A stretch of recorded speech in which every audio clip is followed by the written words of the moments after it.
No debate, cause it's all. I'm too official, got the drip, I got the stores. Bring the proof when it's time to tell the truth. I'll be at the corner booth, find me in the corner booth, yeah. Still standing and defiant. Slay the competition, cause I'm walking like a giant. Bring the proof when it's time to tell the truth. I'll be at the corner booth, find me in the corner booth, corner booth.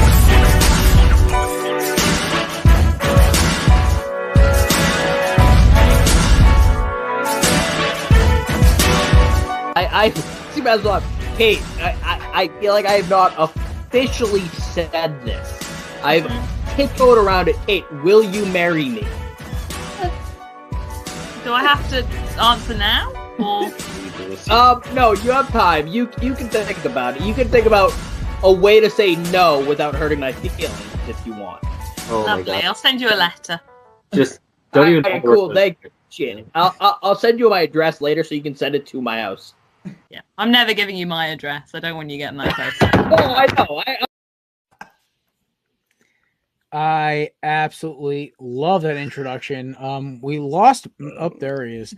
I think Matt just has technical issues. At least once a I show. do this one time. I do this show not at my house, and I got this shit going on. There you go. Oh, All right, well, ladies and gentlemen, I'll get to the introductions in a second. I just want to say, first of all, thank you to Belly Up Sports, to Belly Up Media, to Kevin, to Blaine, to Mike, to Zach Mack, to Samir, even that lazy bum that I love, JD, my boys Cruz, Andrew, TSS, all of my friends, all the guests who have come on. Of course, big shout out to the boy Frank Mike Smith. Got a name drop there. Got to throw a shout out to all these people for it is the 100th episode of the Corner Booth pregame. And I know what you're thinking. There's no way in hell that's possible because it's been over 2 years since we started this. But I don't count holiday crossovers. So Christmas specials don't count, and neither does Thanksgiving. So if you technically, man, if you really wanted to count, it's the 105th episode, but it's 100 in my book. So there you go. I could also subtract one as well because I didn't show up for it because I had no power during the hurricane during the pandemic 2 years ago.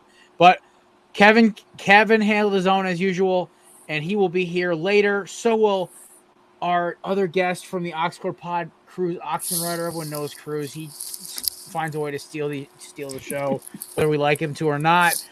But ladies and gentlemen, of course, in a round of introductions, to my right is our rookie.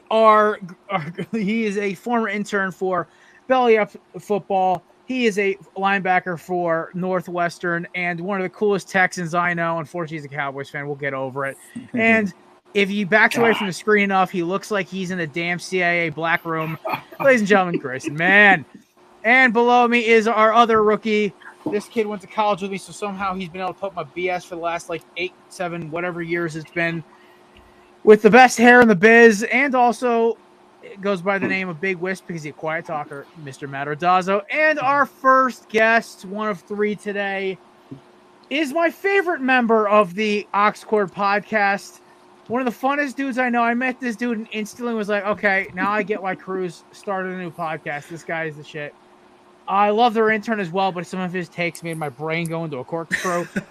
At least with Perkins, I know exactly where his train of thought is. Ladies and gentlemen, host of the Oxcord Pod, my favorite accountant, and one of my favorite boys from down south, Nick Perkins. I appreciate it, man. That was too nice for me. Goodness. I mean, Listen, I appreciate the introduction, but I gotta give a shout out though, Matt, Big West. I followed you on Twitter as soon as I saw that hair, man. I was like, I have to follow this guy. So Appreciate it, man. Yeah. Hair's going strong. So, Beard's going strong since September. So just keeping it going. See, I was gonna add. I can't grow a beard, man. If I grow a beard, it just looks patchy. It looks horrible. So I need you to teach me how to do that. Man, it started. So when I was 16, I had the chin strap. Everybody that grows the beard had the chin strap, and then it was out of style. Then it gets a little patchy, but you got to wait for it to get thicker. You just got to keep shaving. And when it gets like this, I'm just in that mode shaving. right now. Just keep shaving. Keep shaving. That's all I'm doing. Grayson, what's going on, man? How's it going? I'm good, brother. How are you? Hanging in there. So you played ball at Northwestern? Yeah, man. Played linebacker for 4 years. Okay, so you're not there anymore. You're done. Yeah, graduated. Gotcha. Yep. How was it? Did you see? Like, I'm always every time I talk to like student athletes, man, it's like even like Alabama, Northwestern, or freaking like Jackson State, like they always got some stories. So like, I'm sure you got some crazy ones. Yeah, man, a lot of crazy good stories. But I mean, overall, it was a learning experience, to say the least. Northwestern's one of those programs, man, that always like sneaks up on you. They're always due for like one upset a year. They always like knock off somebody that they shouldn't, which no disrespect there, but you always find a way for sure. But good to meet you guys, and Jared, appreciate you having me on, man. Yeah, no problem, guys. Listen, it's and I talk when you guys had me on the show right before the March Madness, and Cruz went on the dumbest and most aggravating rant about how Auburn was going to win the national title. And me and Nick sat there for almost an hour just ripping him apart like Freddy Krueger in a horror movie. And then live drunk bet on air that North Carolina was going to win a national title.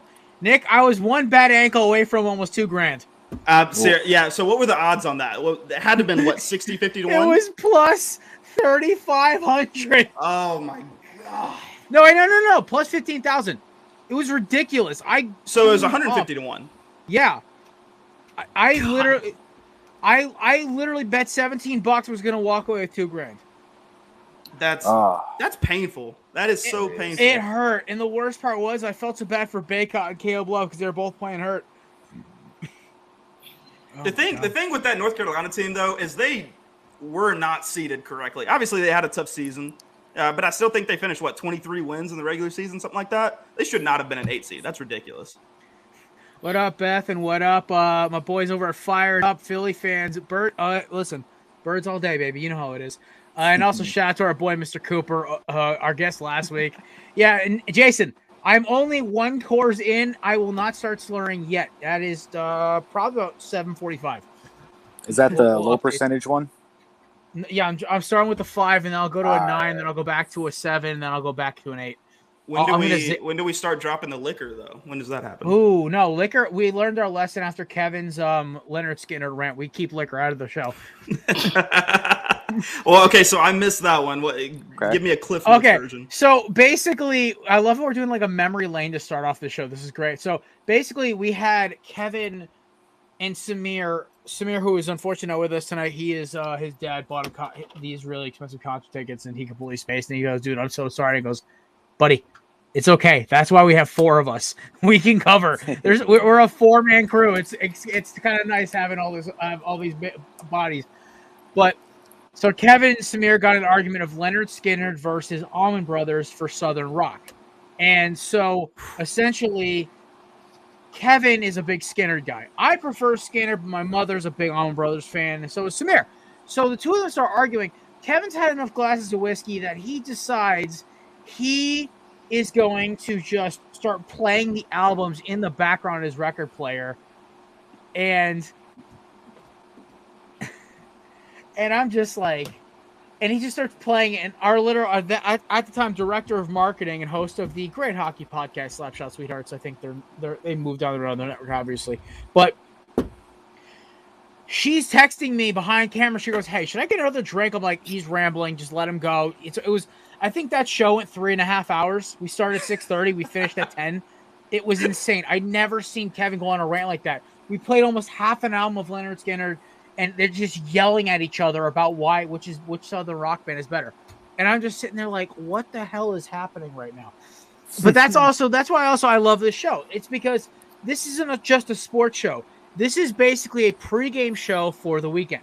We get our drink on, we talk a little sports, maybe some music. Back when like The Mandalorian was releasing every Friday, we talk about the episode. We hope what it's going to have. We've talked about like music drops on here. We talked about gambling. We've literally covered everything under the sun at this point. So that's why I really appreciate what the show is, because I really wanted this to be like the embodiment of just like the boys at the bar, grabbing a drink, shooting the shit. Yeah, it's sports leaning because we're a sports website, but we're also entertainment as well. So that's why like that episode was one of my favorites, because it literally is just Kevin being Kevin. Even though is Kevin joining us today or no? He is joining us at I think approximately 7 o'clock. So gotcha. And so is Cruz if he ever finds out what an Uber actually is. I don't know. So that was my question. Have you been texting with him? Because he hasn't responded to a word that I've said to him. So he's mad at me because I said, he's like, did you give Nick the link? I'm like, yeah. And he goes, and I'm like, yeah, man, I definitely did.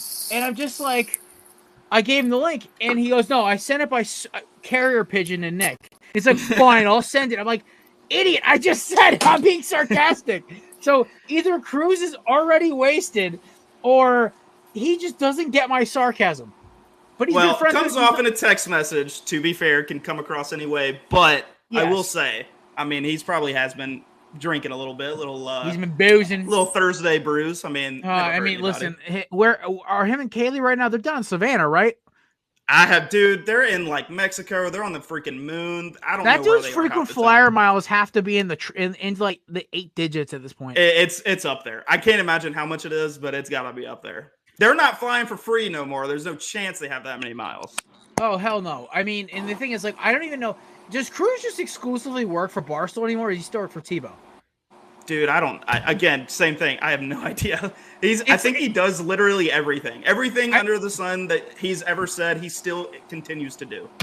So he's like Barney Stinson. It's just he says please. That's all he says. Yeah, we'll never know exactly what Cruz does. He just literally Cruz is that guy that has like 9 jobs and is like pretty decent at all of them, but just like that's like his shtick is that he has 9 jobs. That's it. Guys, I work harder than everyone else. I have 9 jobs. It's like he's the dad from Everybody Hates Chris. He's that guy. That costs $3.25. That's 3 nickels worth of milk right there. I love that show. Also, shout out to our boy Jason again for dropping this gem. There you go. He's also king of the dad jokes, but I mean, listen, first of all, folks, if you didn't know, if you couldn't tell by my amazing sunglasses, this amazing podcast is sponsored by the amazing people at YeatsOfficial.com. Promo code CornerBooth for 10% off. I had a banner for this and have completely forgotten to undelete it and rewrite a new one. So at this point, I'm just going to say it to you. Corner Booth Podcast is sponsored by these people at YeatsOfficial.com. Promo code CornerBooth for 10% off. And I'm telling you right now, these are Jared-proof sunglasses. I have these ones right here. Wore in my work truck for 5 months. I've worn them to contracts, wore them on road trips. I one time wore them on an outdoor job, and the customer only looked at me funny twice. Listen, and it's in $40. You can't beat them. I know everyone's trying, like everyone wants like the Pit Viper style, but it's like you don't want to pay for them. I don't blame you. And now they're getting like the more subtle styles, like Aviator and Ray-Ban looking ones. Everything it works, man. I'm not gonna lie. I actually am very impressed with what they're doing. And you know what the thing is, they still handwrite your labels out, which means they're a small company and you want to support them. But listen, promo code CornerBooth for 10% off. YeatsOfficial.com special is a official sponsor of the Corner Booth podcast and even Belly of Sports as well. But Corner Booth, use our code first. Off the rip right now. So so Nick, we were talking about Brady Quinn before the show. Actually, hold on. Time out. Matt, what the fuck are you drinking? Oh, all right. So we have to figure this out. This is like I'm getting asked about this from text messages now. So this is the 100th episode. I was like, we gotta break out all stocks. I'm like, I'm gonna get the nice little Hurricane martini glass, and I'm gonna make a fucking martini because this is a fancy occasion. So myself, I made the drink not looking to see if I had all the components. Oh boy. So I was like, I'm gonna make a Washington. Mistake, oh, dude, fucking. I made like a Washington apple martini or whatever. It's like Crown. I think there's like triple sec or something like that, but then you top it off with cranberry juice. I had everything except the cranberry. I look in the fridge. I've got water. I've got almond milk, and I've got Hawaiian Punch fruit punch. So I used Hawaiian punch fruit punch. Yeah, there you go. And I made at least it's probably like a strong enough flavor you don't taste any. I mean, you could probably down that. So I mean, it looks good, but it doesn't taste good. So as a backup, is it strong alcohol or no? Oh yeah, I made it's Crown, dude. I mean, like, but you put freaking like whatever on top of it, it's gonna like taste a majority like. Oh yeah, no. And then I just made this. This is my backup. This is an apple martini. You got a backup. This is for when I chug the other ones that taste terrible, but then I can actually enjoy this little apple martini. I just didn't have another glass for it. There you go. Hey, listen, reusing the glass, there's nothing wrong with that. Listen, if my dad wasn't didn't have a client on the other side of the house right now for his job, I would have had see if he'd assist me in making his. He makes old fashions with McConaughey's bourbon, which is really smooth. You don't taste the bourbon; it's deadly. It's one of those old fashions where you're like, you drink the whole thing, you're like, yeah, it's like, oh, I'm where's gone the already. booze? Yeah. It's like, where's the booze? And I'm like, I do it with rhubarb bitters, and it tastes incredible. So that's usually my go-to cocktail. That or just straight bourbon on the rocks. At what age did you start drinking old fashions, Jared? 24. Because it's an acquired taste. You go from 100%. drinking Natty Light when you're 18. I mean, like, at what point do you hit it and you're like, okay, old fashioned? 24. That's when I started drinking old fashions. What else? So 24. Actually, Manhattan was my first one I had. I was 23. But back when I was 23, my favorite mixed drink was a gin and tonic. I was so weird with that stuff. That is a weird drink. It's like, I mean, like, I was always a whiskey Coke guy, like, starting out. That's like so basic though. Gin and tonic's an interesting one though. So here's the thing, right? So I'm sitting there, I'm drinking. So like me and my cousin like gin and tonics because they were simple. You could make one in like 30 seconds when you're at a party.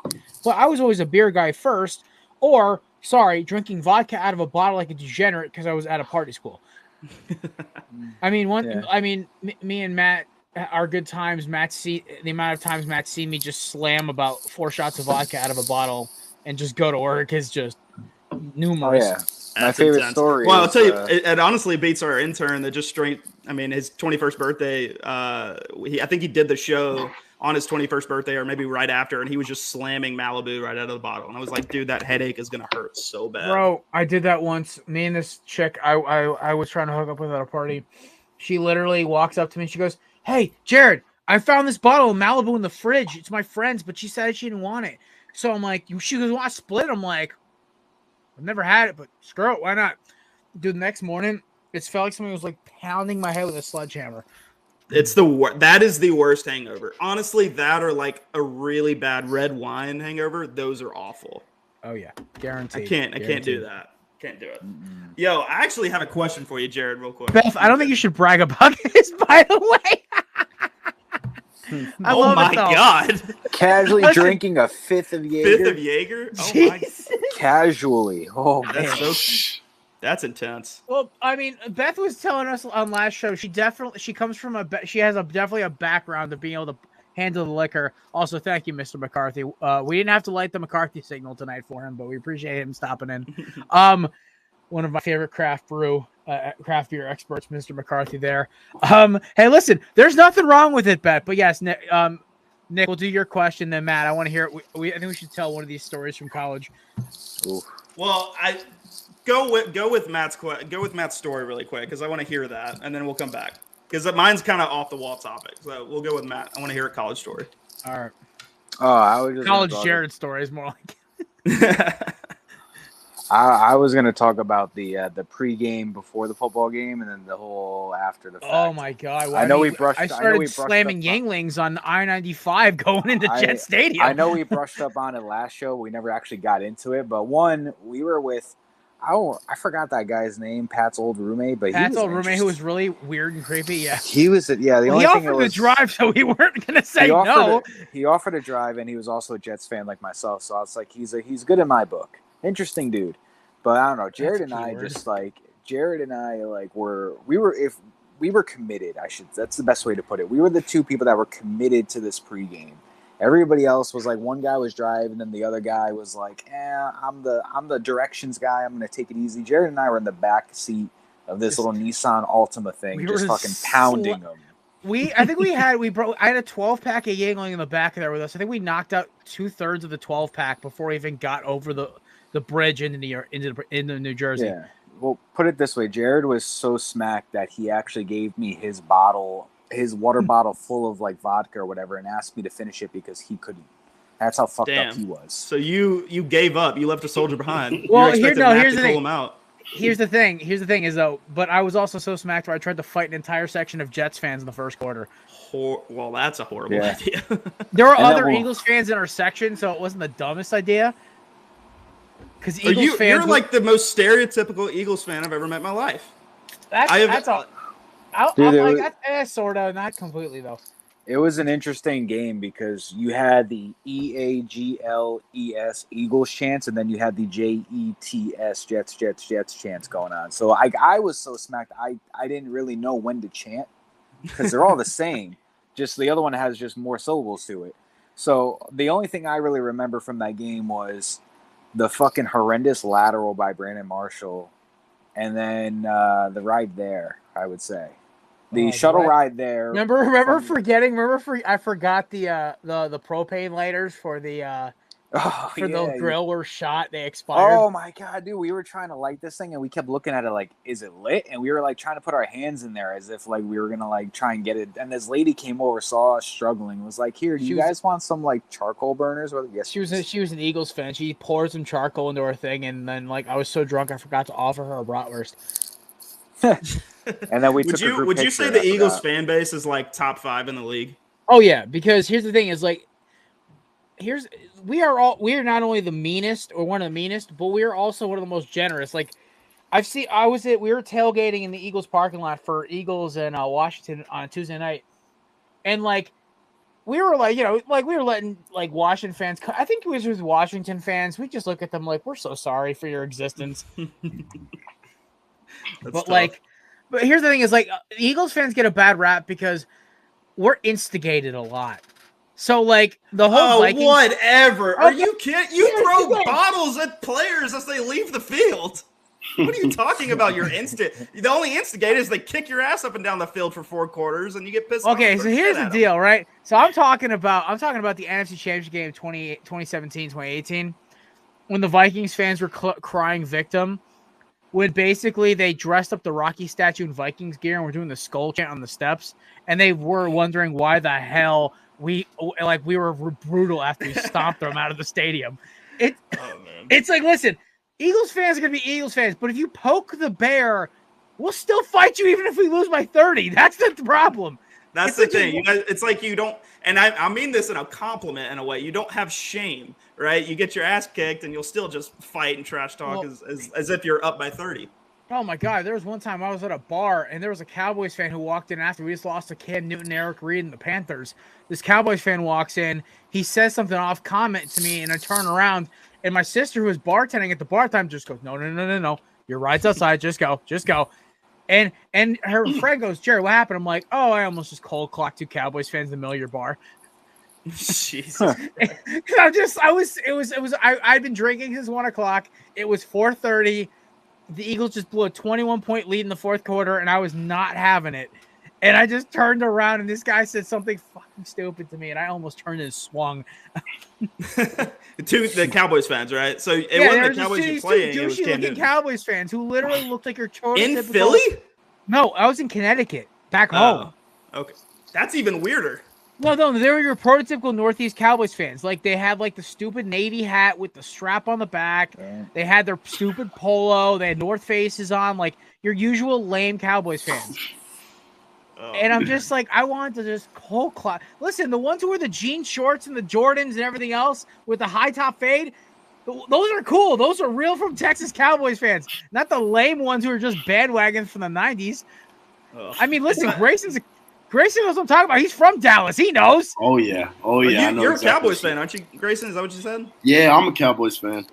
Oh, Stay loyal to the Is it true that they sell, like, the Cowboys jerseys and everything in, like, Walmarts and stuff?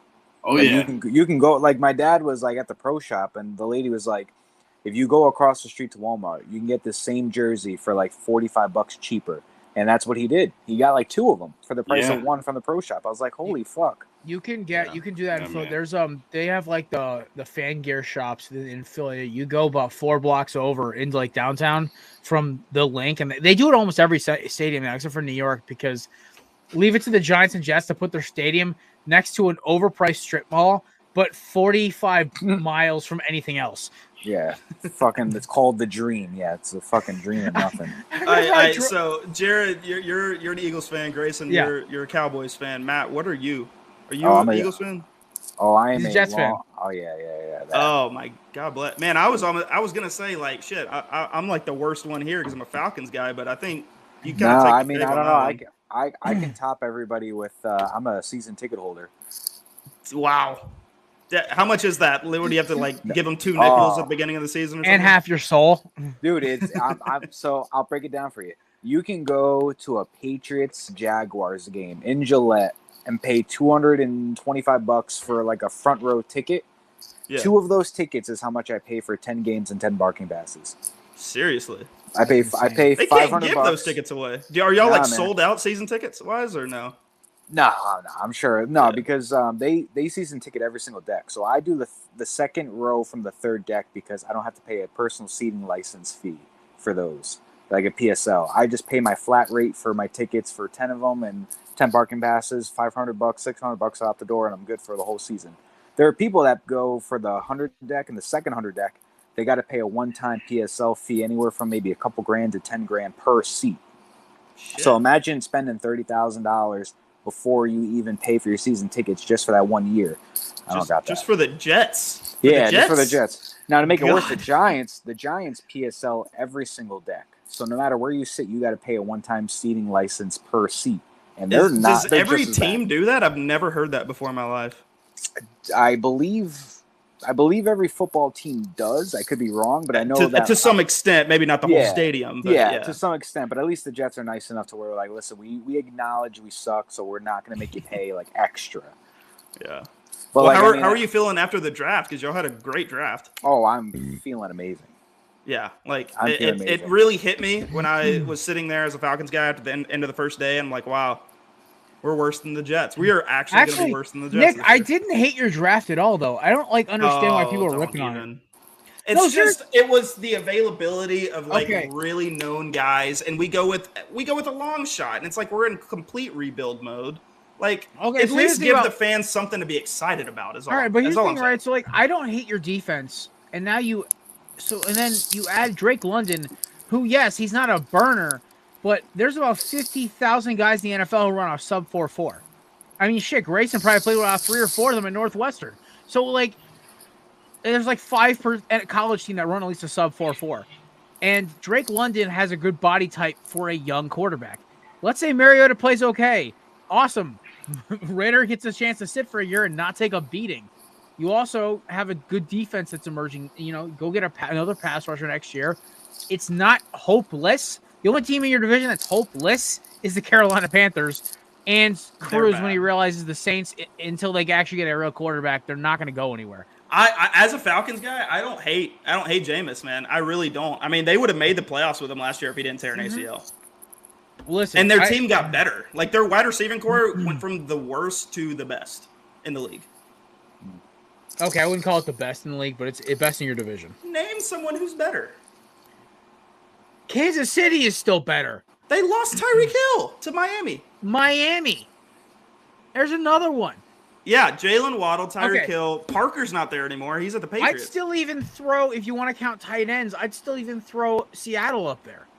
Philadelphia is up there. Seattle? Well, the problem with Seattle DK and Lockett. Are you kidding me?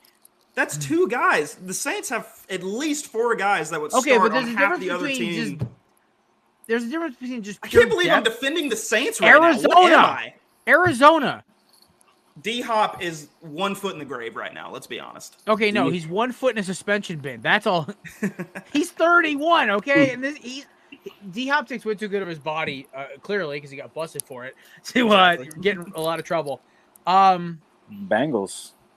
Listen, the Bungles too. Seriously, I can't even call them the Bungles anymore. They made the Super Bowl. Yeah.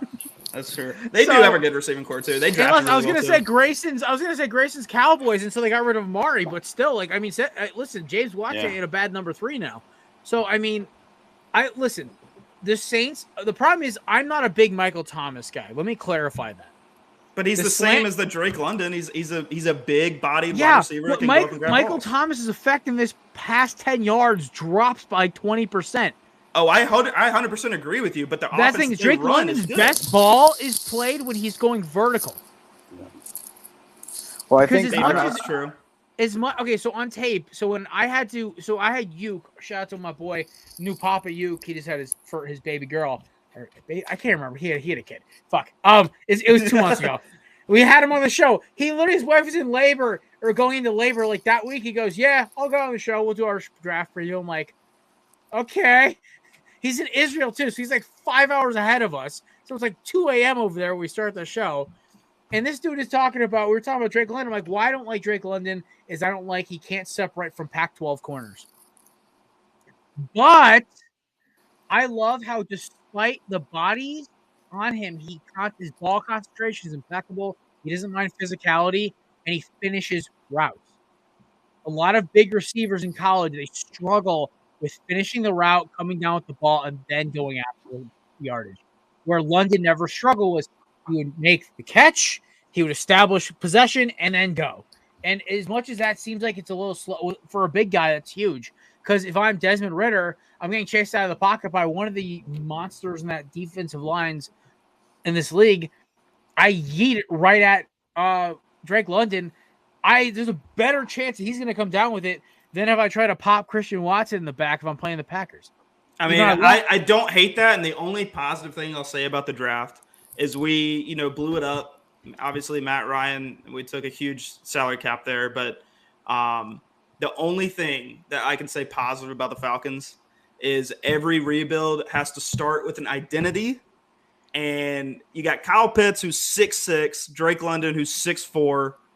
Like, you're going to pretty much be able to throw the ball up to anyone on that team, and they're going to be able to probably out-jump 90% of the cornerbacks in the league. Oh, yeah. So, I mean, at least there's an identity there. At least we're going for something. At least it's not like we're just throwing shit at the wall and hope it hits. At least there's thought happening there. But well, I mean, then again, you could be it's like, hard for me to get excited for Drake London. You could be like this kid's team who took a guy with the nose bar in the first round. Joining us right now, looking like he's ready for vacation, host of the Tailgate and the Quad podcast, one of the founders of this amazing live show, with some nice shades on, ladies and gentlemen, one of my best friends in the whole world and one of the grumpiest bastards I know, Kevin. Y'all are dressed terribly for the 100th episode. It's okay. Come on. I'm rocking I do kind of. I like that shirt. Thank you. Good shirt. I'm currently working. Me and Samir are currently working on resurrecting our merch store, and I will make sure I send them out to all friends and family. I will eat the bill for it. What I'm lacking in wearing, I'm making up for in drinking. Yeah, he's got the fancy glass today, Kev. Yeah, it's got a little swizzle in the whole thing. I'm honestly too busy trying to figure out where the fuck Cruz is, to be honest with you. Yeah, we don't know where Cruz is. He's home alone too, lost in New York right now. Well, no, lost and drunk in New York. Yeah. Kev, I texted Cruz. I said, he goes, hey, did you send Nick the link? And I said, yeah, I sent it via carrier pigeon. And he goes, I'll send it to him. I'm like, Cruz, that was sarcasm. Of course I sent it to him. And Cruz is the one who's fucking missing, of course. Of course it is. He was the one that was telling me because he got the days confused yesterday. He was like, hey, you're going to be on this thing? I'm literally getting ready to punch in at work, and he's like, yeah, I'll be on. I'm like, Cruz, it's tomorrow. Yeah, and he texted me. He was like, oh, dude, I messed up the days. My bad. And I was like, oh, no worries. I'm good tomorrow, too. And then, like, today, I texted him, like, hey, like, you good to go? No response. And I'm like, I think closer. Oh, and I was like, oh, yo, I'm hyped for Corner Booth tonight. And no response. And then it's just now 6:03. I'm like, bro, where are you? And he still hasn't responded. So I don't know where that dude is. He might be lying in a ditch somewhere. How many times has he been on this show? Oh, hey, there he is. There he is. What's up, All right, guys? ladies and gentlemen, joining us now, the other part of the Oxford pod, a man who, if you give him an inch, can take a mile when talking about sports, a diehard Saints, Bama, Rays, Heat fan, and I can't wait to get a drink with this mother effer in New York. Welcome to the Northeast, you bastard. I love you, Cruz Oxenrider. Hey guys, how's it going? What's going on, my man? Can you hear me? Buddy, you found your way home. I'm sorry. I'm in Indianapolis for work, and it's been crazy. And it takes forever to get an Uber back to your somewhat not luxury hotel. So apologies, and excited to be here. Hey man, it's all good. We were just catching Nick. We were showing Nick the chronicles of the corner booth. I had to explain to him Kevin and Samir's epic Skinner versus Almond Brothers rant. We talked about me and Matt dropping an entire 12-pack of Yingling before we hit the I-95 bridge, going to a Jets Eagles game back in college. We were just reminiscing today. it's been a lot of it's good memories being the 100th episode. Cruz, you have one of the greatest memories in this show's history. Like, you being scarred by Kevin calling his parents in the middle of the show about his mom. One of my parents. I only called one of them. I mean, if you called Heather live, I think that would be the greatest moment of show history. That was a classic moment. I love that moment. Cruz's face in that was amazing. It was the best. My headphones are off, and the fact that I come into that being a classic moment means that you're talking about Kevin calling his dad and telling me about his mom. I didn't even have to hear the whole conversation. Grayson, hold on, wait, time out. Why does Grayson look like he's about to commit a mass murder right now? We were just talking about that. It's like, bro, are you like an extra in the Columbine movie? Like, are you good? Yeah, I'm great. And listen, it's better. Listen, Grayson is great. This is Grayson's like 5th total show, so the kid's working out the kinks with his background and everything else, and so. Last week it was the fact that he was sitting so far from the camera with the bleed out feature. It looked like he was redacted in a CIA video. I was like, "What the fuck, dude?" Well, I just want to make sure the kid's okay. It's no, he's fine. He's fine. He's in a CIA burn site right now. Listen, you can't let him know where people are. The man's internship is over. He's out of college. Congratulations on graduating, by the way, Grayson. Thank you, sir. Thank you. Give a round of applause for Grayson graduating. Good Lord, you sound like you should be a country music star with that voice. Well, he's from Dallas. He's in a good place to start. Yeah, he could do it. Oh, he's a cowboy, man. All right. So what did I miss? I'm sorry for being fashionably late. Man, no, it's okay. We're just talking about how I don't hate the Falcons draft, and Nick is like yelling at me for that, giving him optimism. Cruz, I'm defending the Saints right now. I don't know what has come over me. I don't know if I've hung out with you too much or if I've talked to you too much, but I'm like actively defending the Saints right now, saying they have the best wide receiver core in the league, and they're saying no. They have one of the best, but they don't have top to. Who's better? He's saying Kansas City. Tyreek left. Bro, Kansas City is not better than the Saints. My biggest problem with the Saints, though, is prove to me Michael Thomas is still effective. He hasn't played ball since I was working at another job. Okay, so I want you to take Kansas City's best wide receiver right now and compare him to Michael Thomas. Yeah, Michael so I'm gonna eat a shit sandwich because I just mentally just took if we're counting Travis Kelce, then yes, but we're not counting tight ends, so that doesn't count. What is it, Mecole Hardman? Yeah, no, it would probably be. No, it'd be MSV. No, he's on the Packers. He's on the Chiefs. He's on the Chiefs. He might have to go all the way. He used to be on the Packers. You might have to go all the way down to Justin Ross. I would say we're I would say we're top 3 right now. You know what? That's fair. Top 3 because I won't give you all the crown until Jameis chucks 50 touchdowns and 35 interceptions. Okay, but 50 touchdowns and 35. I need 30. I need Mr. 30-30. That's Super Bowl. No, me and Kevin have been petitioning for 40-40 for 3 years. We need it to happen. Jared, I think the dream's dead. No, it's not. I won't give up yet. Unless Dennis Allen is the weirdest coach ever and just which is possibly coach the Jaguars. Shout out to Beth, by the way, who's the Jags fan.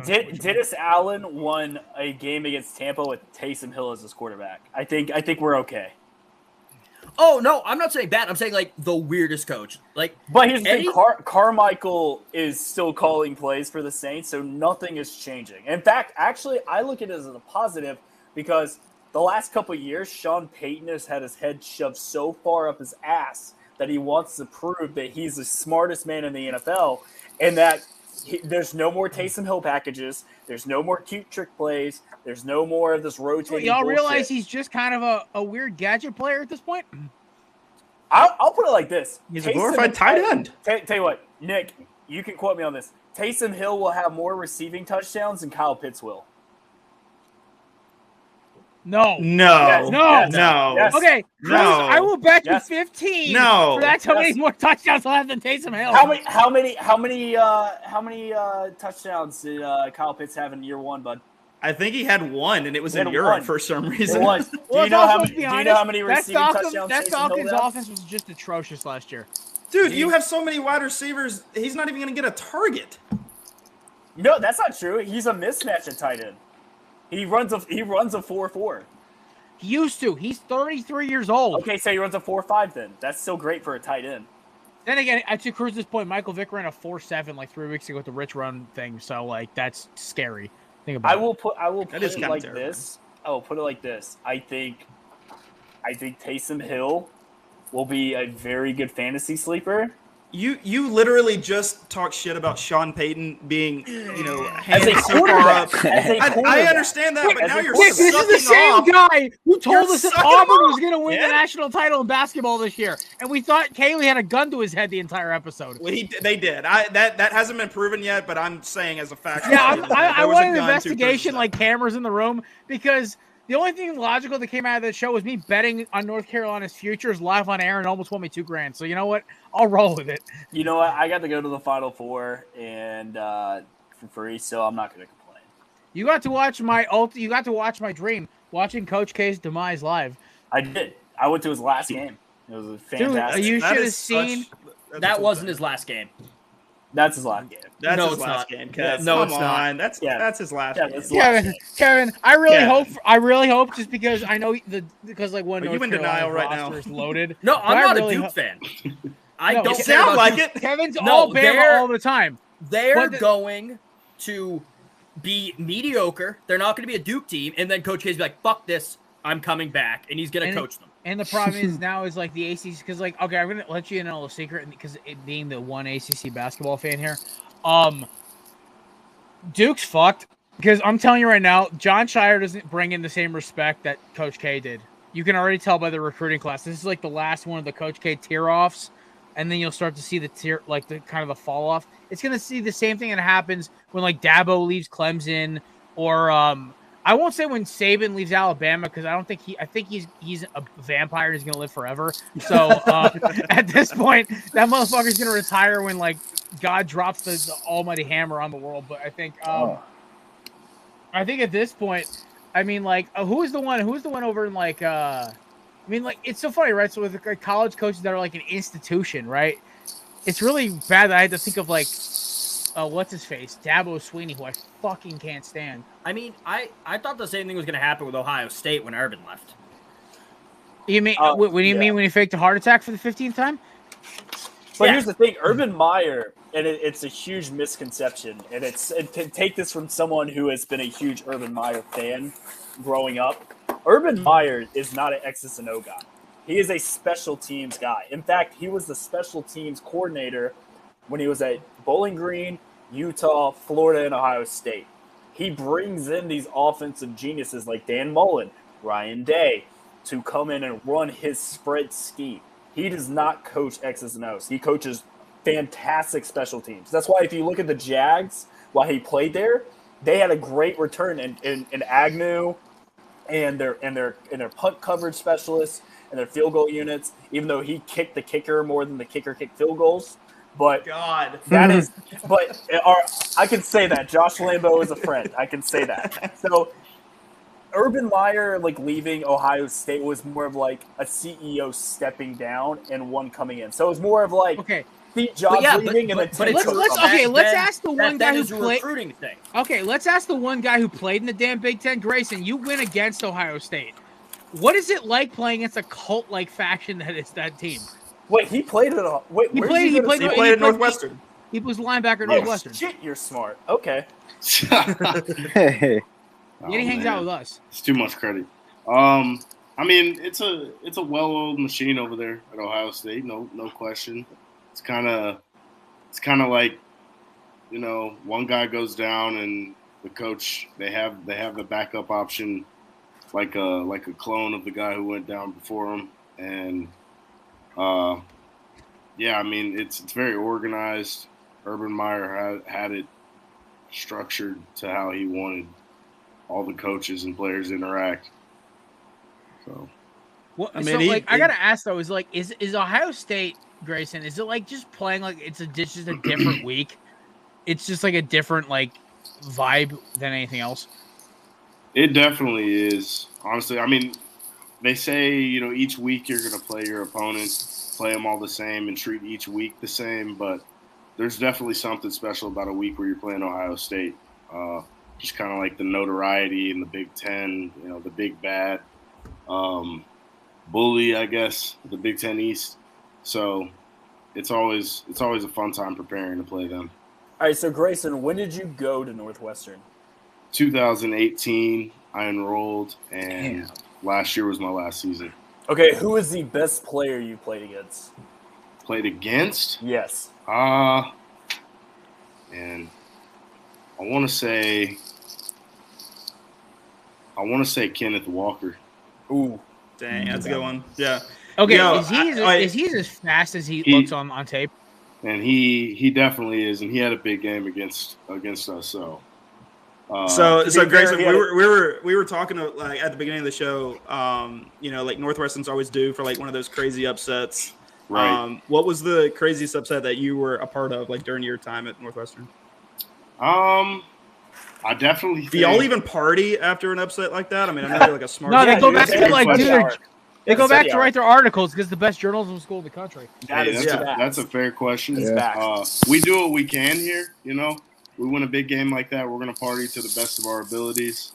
But it's definitely nothing like I don't know. It's not like an Ole Miss or an Alabama or an Arizona State type of deal afterwards. But you ever come down to Tuscaloosa and party ever? You ever no, come down here?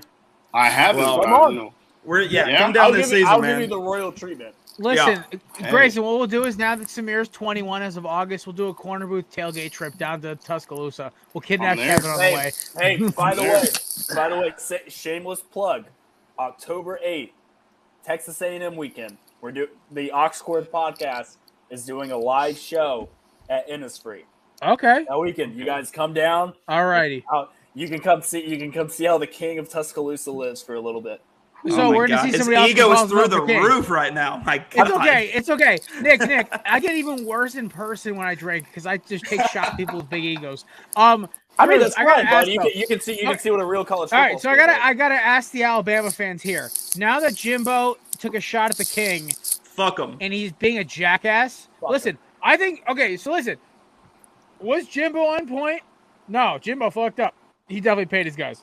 Yeah. Was Saban acting a little crotchety? I'm going to, as a non-bipartisan fan who roots for Alabama when my teams aren't in, Saban was a slightly bit crotchety, but, I'll let it run because, honestly, like, come on, Jimbo fucking paid for that fucking recruiting class. Let's not listen, let's not try to call a pig with lipstick. It is a pig, guys. Come on.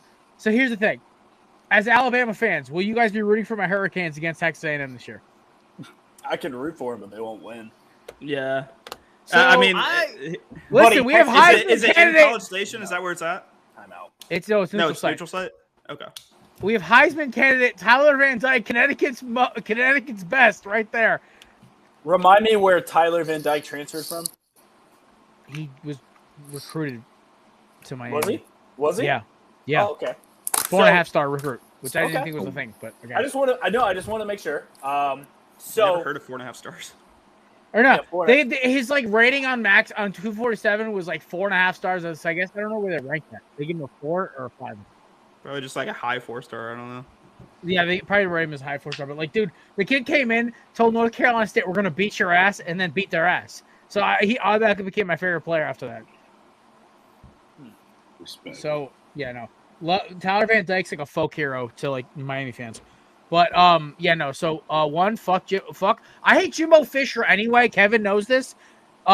He's still one of my worst memories of college was watching him and Jameis stomp my Hurricanes for 3 straight years. Just absolutely just curb stomping him. And then finally, Dalvin Cook's last year, we had them on the ropes, and Brad Kaya just throws the dumbest fuck. He throws a great touchdown pass, and we get an extra point blocked, and the streak continues to 7. And then, a bunch of gambling touchdowns from the boys later. But just how have y'all fared recently with Florida State being absolute trash? Until last year with Jordan Travis getting a miracle run. Last year when we lost to Florida State, I was calling for Manny Diaz to get kicked off a bridge. But basically, like, even Kevin knows this. Kevin was literally I was texting Kevin while this was happening. I literally said, I want Manny Diaz's head on a stick after we lost to Florida State. I'm literally going to a house party, texting Kevin, I want Manny Diaz dead. But first of all, Manny Diaz should have never had the job to begin with. I know. What he did to Temple was kind of fucked, but at the same time, it's like Mark Richt, like, shouldn't have been coaching past year 2. His body's not. He can't do it anymore. So, like the fact that Cristobal is our coach now makes me very happy, and I love the energy he's bringing. Also, the fact that like A-Rod, The Rock, and like a bunch of big boosters are actually starting to like care about Miami football again, which is kind of making me feel good about it. So, listen, now you can buy the #1 recruiting class in the country. Damn straight, baby, But with South Beach. But you can't coach the #1 recruiting class. There's a difference between buying, which is what Jimbo is doing, and having this talent, and then there's a difference between coaching. That's why it's like I also think Cristobal is I think Cristobal has potential to be a better coach than Jimbo. I do Jimbo had one good year where he had 8 NFL guys in that roster. 5 of them won a. By the way, 4 or 5 of those guys on that roster won a Super Bowl. I just want you. He to had a think about Heisman Trophy winning quarterback. He got to play in the ACC that year, which Clemson had not arrived yet. Yeah. Also, by the way, his starting 4 defensive backs all played in the NFL. Yeah, and yeah, if you look at his corners were Ronald Darby and Jalen Ramsey. It's not a bad cornering. And he had Tony Joyner. He had Derwin James, and he had Trey Sullivan. Yeah. And if you look at that team too, they got the gift from God of not playing Alabama that year, who was going for a 3-peat. They got saved by the kick six. Oh yeah, that was right. The kicks. Oh my God, they got saved because I'm sorry, that Alabama team got cocky in the Iron Bowl and they lost. There is no doubt in my mind, had Alabama played Florida State in 2013, Alabama's winning that game by 2 touchdowns. Oh no, it's the same way. I know, I got you. It's the same way I look at the 2000 team, the 2000 Oklahoma team. 2000 Oklahoma plays the 2000 Miami team, which was better in my opinion than the 2001 Miami team. Miami's got 6 national titles, not 5. But you know the computer was a bunch of dog shit, so we want to talk about that. All right, Jared, I want you to ask me some college football shit. I've been waiting for this. I've been waiting for this all week. So Matt and Grayson, get some college football questions ready for Cruz because he thinks he's the czar of college football. I am the czar of college football. In fact, I've called the last 2 SEC dark horses 2 years in a row. So you want to give me another one? He did actually. All right, so I called A&M and I called Ole Miss. Well, fuck A&M. A&M's gonna lose to Miami. You can book it right now. I put money out right now. I will literally live bet this motherfucker right now. I'll put $20 on it.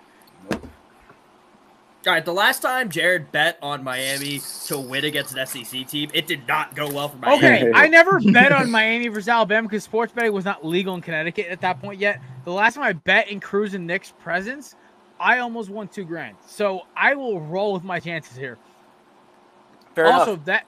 Listen, Elite 8 weekend, I made almost $600 on bets. So I was very happy. I had like a 5-team parlay that hit. I was like, this is fucking amazing. I love gambling. All right, ask away. I'm ready to go. All right, go.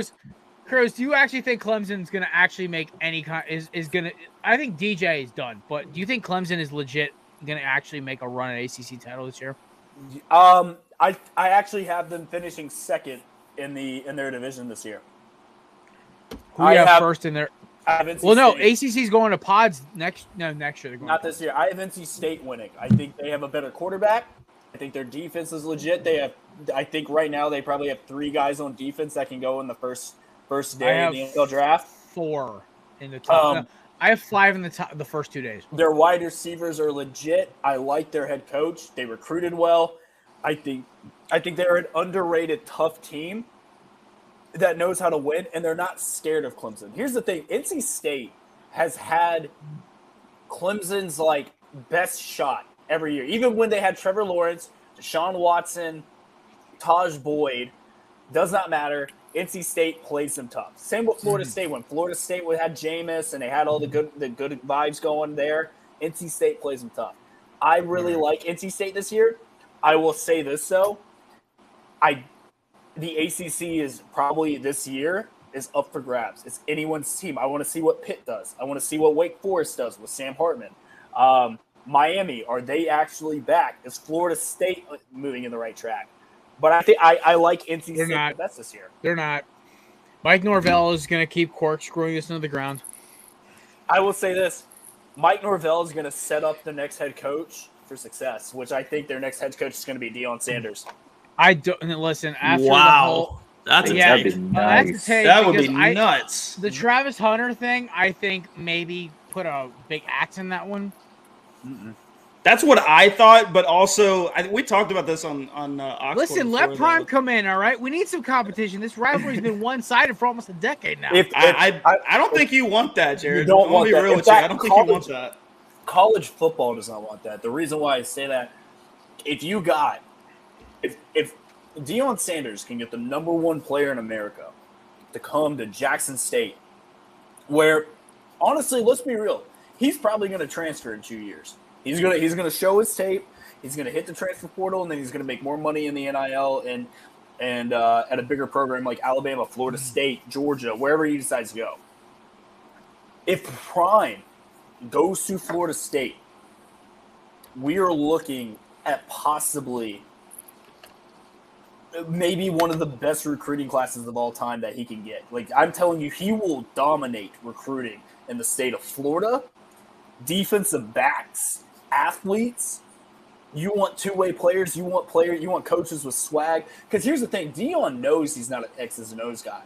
Deion knows he's a CEO. You don't think he'll try and bring back Derek Brooks to come and run the defense. You don't think he'll try and get Charlie Ward or great Florida State legends who know how to coach X's and O's and bring them into the program that know the state of Florida and recruiting. Like, dude, you don't have to recruit outside the state of Florida if you're Deion we've Sanders. had this. Cruz, you may have had this conversation off camera. Yeah. Miami, Florida State could run the ACC for 20 years if they just recruited inside of Florida. The two colleges could split the recruits and they'd still run Florida. I will say this, though. Billy Napier is going to be a problem in recruiting. You know why? He knows how to recruit kids. Billy Napier is The only problem is Cristobal is a South Florida guy, and Miami has the NIL appeal where Gainesville does not. That is true, but Gainesville has the SEC appeal. You know, it's like I look at Florida like they're the Washington Commanders of the SEC. I swear, they get a shot every other couple years. They get competitive 1 year or two at a time, but they are never the guy. I think they're the Baltimore Ravens of the SEC. I watched them try to tell me Felipe Franks was an elite quarterback, and I watched that man throw a ball directly at a middle linebacker, and I was like, "Oh, this guy's fucking terrible." But then that's a whole other ball game. Also, they told me Kyle Trask was a good quarterback. I also remember Felipe Franks beating Miami in Week 1. Okay, no, Felipe Franks did not beat Miami in Week 1. The Florida defense beat Miami in Week 1. Felipe Franks threw a ball right to Jaquan Johnson, and he walked almost to the end zone with it. Then Brevin Jordan dropped a go-ahead touchdown, would have put us up by 7 with 20 seconds left. And then we didn't convert a fourth down. But to answer my long rant, I think Clemson will compete for their division, but I do think at the end of the day, I think NC State's a little bit better of a team right now. I think Dabo has hurt himself in recruiting. I think he's hurt himself with locker room culture, with his comments about NIL. And look, I just don't think DJ's the guy. In fact, I think Hunter Johnson, who originally transferred from Clemson to Northwestern to back to Clemson because he believes he can win the starting job, that should go. That should say a lot. I will say this. I really like Clemson's running back. That small little white kid out of North Carolina is a real deal. I love their defensive line. I think Alex Brees is an absolute monster. He comes back healthy. A lot of their players were hurt last year on defense. But I think at the end of the day, NC State's just a tad bit better all around.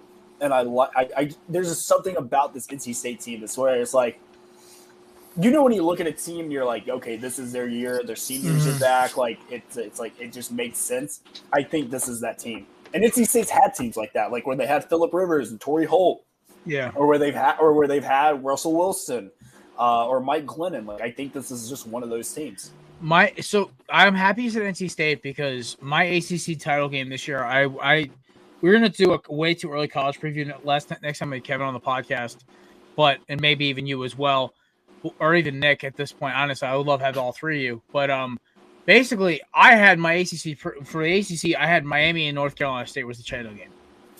I don't think any in the Coastal has Miami's firepower because I'm sorry, Pitt lucked out that Miami had to go through a culture change, and North Carolina basically ate itself. And it was just like Pitt was just like the fortune child. And yes, they beat Wake Forest, who Sam Hartman and the boys decided to lay an egg in the title game. destroyed my parlay. I would have won a couple $100 that day. I just need them to cover. Didn't even need them to win. So my biggest thing is with the ACC. It's gonna be weird. I think North Carolina State is gonna have the edge over Miami only because, like Kevin said this to me once. We talk about the recruiting class, next year's quarterback class with Bryce Young, C.J. Stroud, the kid out of Kentucky, whose name escapes me at this point. What'd you say? Slovis. Slovis, yeah. Slovis, yeah, whatever. Yeah, whatever his name is. And we were talking about Van Dyke is like their fourth quarterback. And I'm like, and Kevin said to me, he goes, he's totally right. If Van Dyke doesn't have an elite, like, top 5 season, he's not going to come out. I'm like, yeah, you're right. He's way too hyper competitive. He wants another shot. And with Cristobal, who's kind of one of those like guys who's like kind of raw. He kept Herbert for 4 years. So I will say there is a team in the ACC that can be a dark horse, and it's only because I believe in their quarterback. That's Louisville. I love Malik Cunningham. I think he's a freak of nature quarterback. But show me the rest of the team can help him win. That's what I'm saying. That's what I said. Like they could be this year's dark horse. Like I could see them winning 7 games, or I can see them winning 11. Like, if they didn't lose their wide receiver 1, that's probably on the higher side of 11. I agree, and I think Malik Cunningham is like he has so much potential to be great, and I think he can be even with this roster. The problem is though they have 3 really tough games, and they have 2 especially in the ACC. They're at Clemson, they get NC State at home, and then they have to go to the rival at Kentucky, but. A lot of their tough games are at home, like Pitt, Wake Forest, Virginia Tech.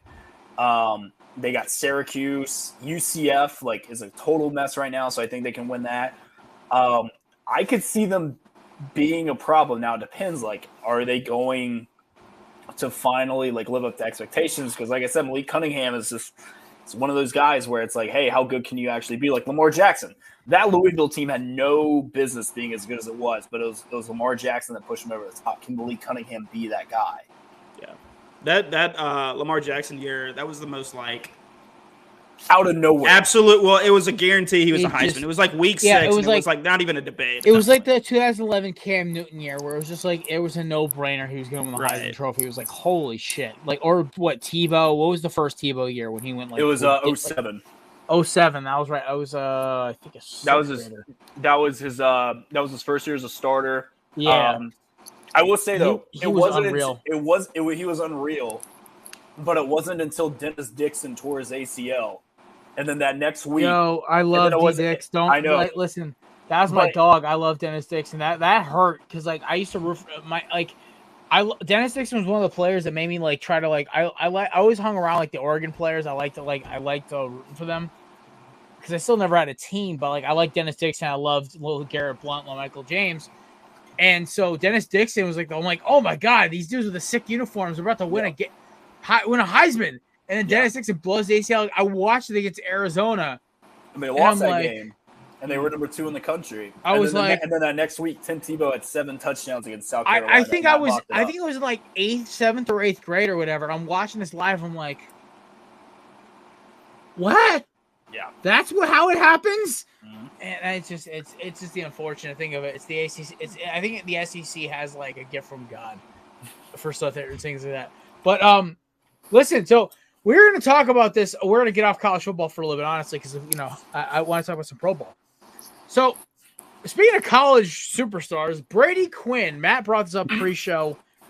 Brady Quinn takes a haymaker shot at the Jets. Now, if you haven't been living under a rock for the past, 6 months, the Jets have had a pretty good offseason. I'm not going to lie. Yeah. Not a bad offseason. And so, you know what? Regardless of what you think, or a.k.a. me and Kevin's take about Zach Wilson being a bust, I'm starting to turn coat. I'm starting to feel like he may not be the worst quarterback in that draft, only because his situation is better than the other ones. Because what I've learned with draft pick quarterbacks is situation means everything. I will say this. The Jets had a great draft, at least day 1 and 2.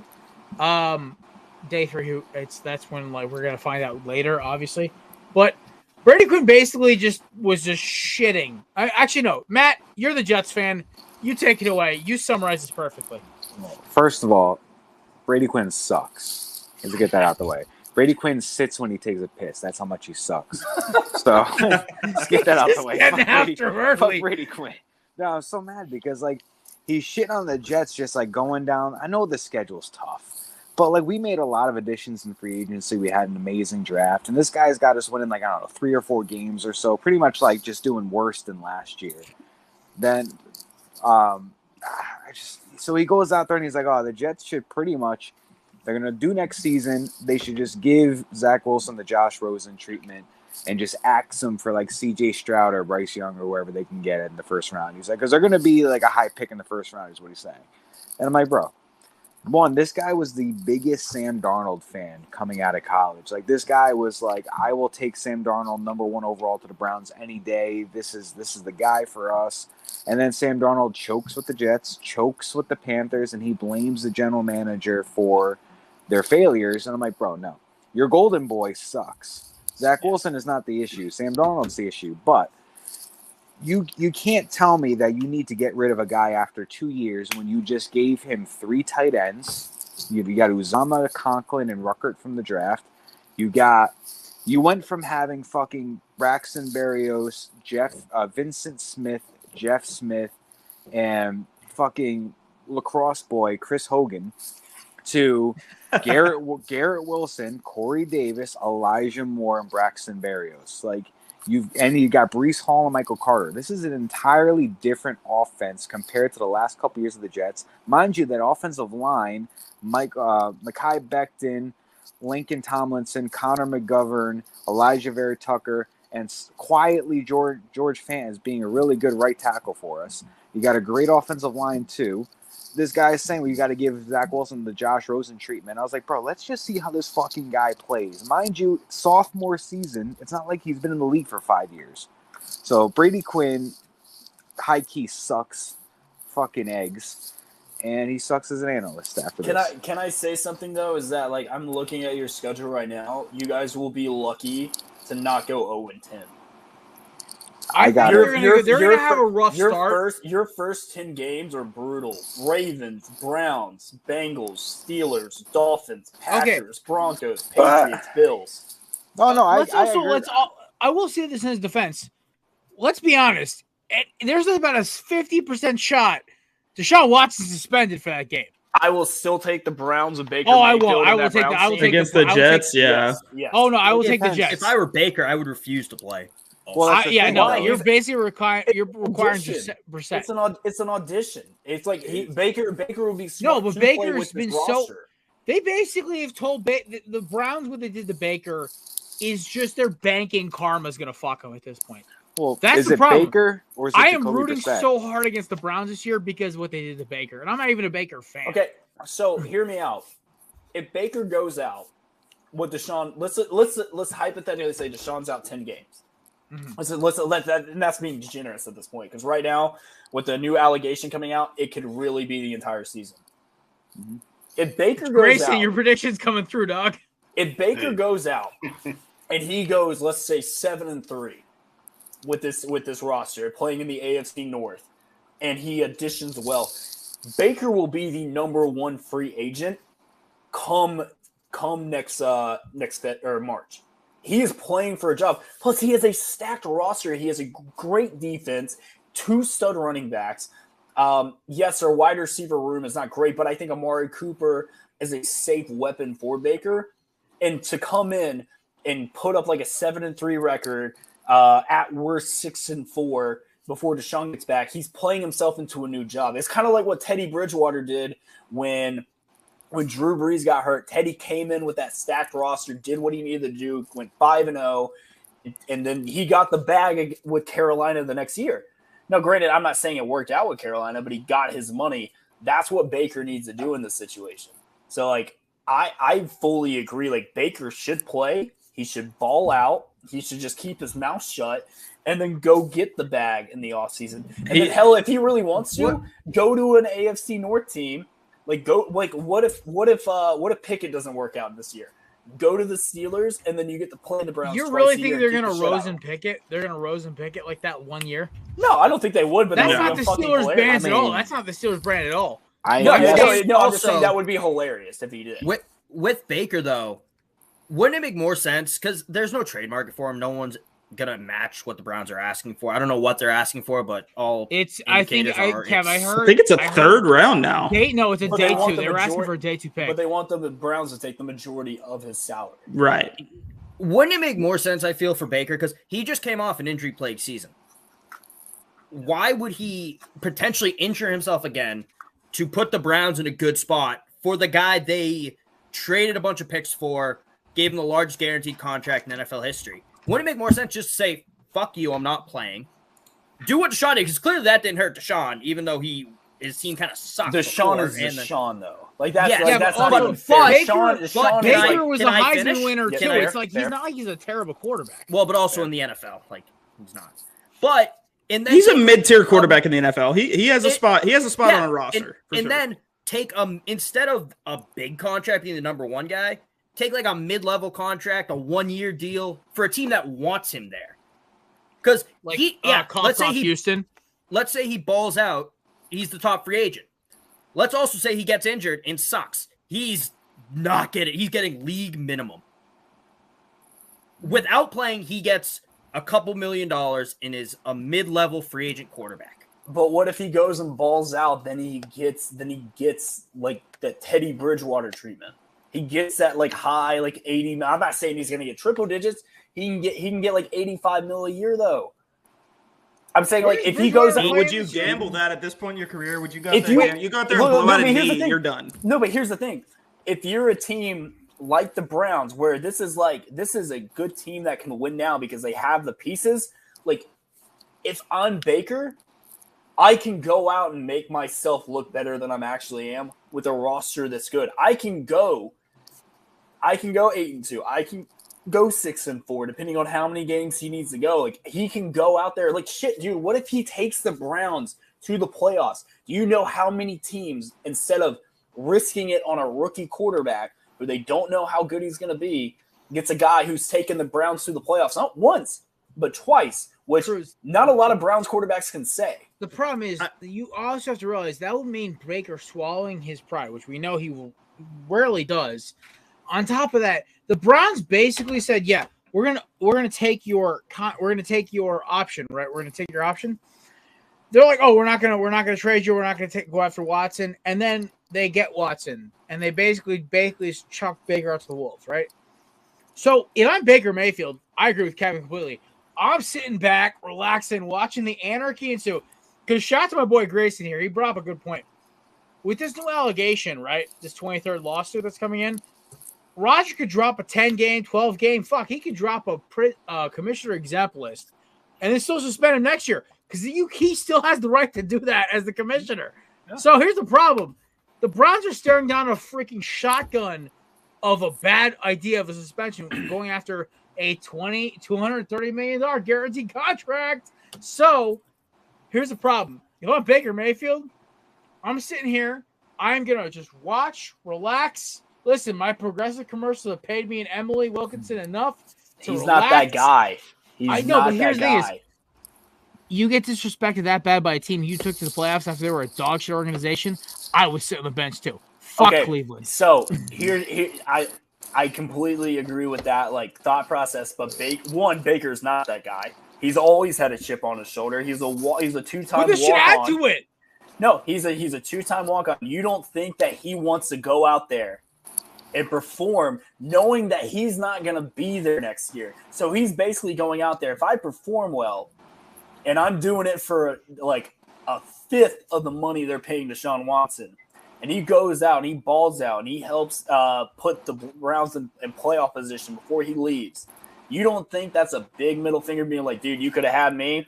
Enjoy the Deshaun Watson. Just like he has a chip on his shoulder, man. Like he's also a hothead. Like his time at Oklahoma, like he plays with so much emotion. Sometimes that's a good thing, right? But honestly, I'm surprised he's handled this situation as well as he has, and that he hasn't like gotten on Twitter and like really kind of honestly set his career back. If you want to be honest about it, if he did go and do that, but like he's a hothead. He's like somebody's gonna disrespect him like this. Like, why wouldn't he just go and sit and say, okay, all right, go 0-17 with a $270 million quarterback? Also, I mean, though, and it's also the sorry. Go ahead, Gab. You mentioned that he's transferred twice, or not transferred. He was a walk-on twice. Yes. The reason he transferred from Texas Tech is because he led them to some wins, got injured, and then led them to more wins. And in his mind, was the best quarterback on their roster. Mm-hmm. The next season, he's told, "We're not giving you a scholarship. You're not our starter going into camp." He goes to a better team. Transferring. Yeah, he's transferring. So then makes them pay. I think Baker is competitive. But I also think he's a vindictive son of a bitch who's going to go, oh, fuck you. I'm not playing. You're going to do me like that. I'm not helping you get to the playoffs. But here's the thing. The problem is, and like with college, you're completely right. He did do that, and he made Texas Tech and Cliff Kingsbury pay. Made him pay. Difference is, though, this is the difference between making maybe the Jameis Winston experiment where he makes $2 million a year to sit behind Drew Brees, or he goes out and he plays his ass off and he makes $85 million a year. So this could be this could be life-changing money. And granted, he's made that money, but this right here, he's going for a second contract. So this second contract is either going to be $2 million for a 1-year deal or $85 to $100 million for a 5-year deal. And that's why I think he will, and his agent and his team will have him feel obligated to go out, audition for teams, and here's the thing, he loves Cleveland. So I also think, and he loves being the center of attention. He loves being the star. I think he kind of wants the fan base behind him too. So like if he goes out and he makes the dog pound happy and he makes Browns fans happy, that's going to cause a rift with this whole Deshaun thing. Because what if Deshaun goes out there, hasn't played ball in about a year, and then you're going to get fans start booing and chanting? And then what if you get a game against the Steelers and they're losing by 15 or 14 in the fourth quarter, and they're like, we want Baker? I can 100% see that happening. You know, I didn't think of that. I changed my answer. Baker's going to play strictly despite the Browns' ownership and front office and make them look bad. Cruz, you made me change my mind. All right, all right. I will say this. I want to ask the person who dropped a nuclear doomsday bomb like scenario, Grayson. You've been a little quiet during this. You dropped the darkest timeline level of what could happen to the Browns. What do you think? Do you think Baker's playing this year? Do you think he's going to sit? What are you feeling right now? I think I could definitely, like Kev just said, I could definitely see Baker playing just in spite of the Browns organization. There's no question he's been disrespected on multiple occasions. So I think he will. I think he'll end up. His name's going to get called at some point, whether that's the beginning of the season, the middle of the season, and I think maybe he's grown up a little bit too. He's a little older than he was, especially in college. I think Baker's going to play this season. All right, ladies and gents, it is about 7:48ish. We got 6 guys, so we got to make sure everyone gets about a 2-minute stretch here. You know what time it is? It's 7:48. It's time for everyone's favorite time of the day. Cornbread dartboard. Perkins is the rookie tonight. He's the only one who's never done this before. Nick, the rules are simple. You get 2 minutes to tell us why you want to put somebody in the center of this dartboard. I'm not even fucking kidding. I literally have a fucking dartboard on a 30-pound piece of plywood that's cutting off circulation in my leg. So, with further ado, and by the way, Grayson, if you say Jerry Jones again, I'm firing you. I won't, I promise. I know your Cowboys are getting run like shit, but it's not reason to yell at them. It's hard, man. I know. Listen, it's okay. I had Chip Kelly for 3 years. I understand. There's reasons why idiots run franchises. All right. We'll start off with Cruz first because, I know he's chomping the bit. Cruz? Who are you putting here today? Who's pissing you off in sports right now? You know who's pissing me off in sports right now? It is the commissioner of the SEC. Greg Sankey. I'm telling you, this man right now holds the future of college football in his hands, and I don't feel like this man is taking it seriously enough. I believe he is going to do what is worse for the conference. I think this pod idea is stupid. I think it is going to ruin the conference. And honestly, I think an all SEC team playoff is a terrible idea because the last thing I want to do is in December watch Alabama or Georgia blow Vanderbilt out by 40 points and that be considered a playoff win. I want to beat the best because I want to run my fucking nose in it. I want to beat Ohio State. I want to beat Notre Dame. I want to beat USC. I don't want to beat Georgia and Florida and Tennessee twice a year and call ourselves a national champion. I want us to be national champions because we beat the best teams in the nation. Alrighty. All right, Kevin, who are you feeling for the dartboard today? Troy Aikman. I knew this, Kevin. I saw your tweet in the group chat this morning. I knew this was fucking coming. Troy Aikman should not be an NFL Hall of Famer. Show your work. Absurd. So Ryan Fitzpatrick retired today. All right. Magic, baby. Great, Kevin. Thank you for bringing that up. By the way, I was trying to find a way to sneak that in there.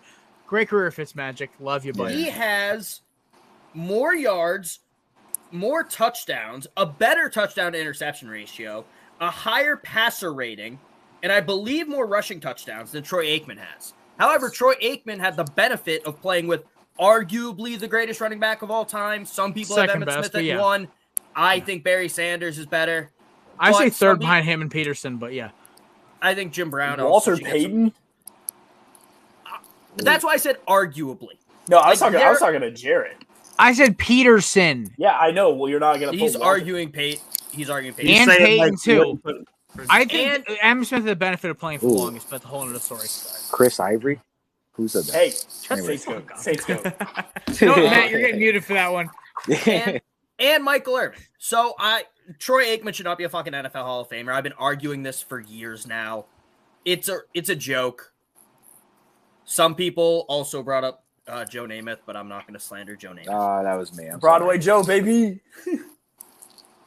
Roll Tide. Man, that podcast and chill group chat is amazing. I will say, Joe Namath will throw a touchdown and then go fuck old bitch later. He'll fuck that her dude with is the, 90 years old and he probably still fucks better bitches than I do. In a mink coat. With the pantyhose on. Oh, yeah. Probably on the sidelines. Just after just on the little in view of everybody. No, he goes to the medical tent for her privacy. Matt, who are you chucking up here? All right, I'm not gonna put Brady Quinn on there because I think I smashed him enough lately. But I'm gonna throw the entire Yes Network on the dartboard, the Yankee Entertainment Sports Network. Whoever in that network decided to put Carlos Beltran on as an announcer needs to go on that dartboard because holy fuck, that is the worst guy I've ever heard announce a fucking live baseball game in my life. You mean failed MLB announcer? No. Oh my god. Yeah, failed MLB manager, caught red-handed cheating like a fucking baseball player. Oh man, that guy's terrible. I don't know if anybody of you guys have watched our Yankee game with the Yes Network broadcasting it, but man, this guy, it's not even has nothing to do with his accent or anything like that. When he broadcasts, it's almost as if you question if he knows baseball.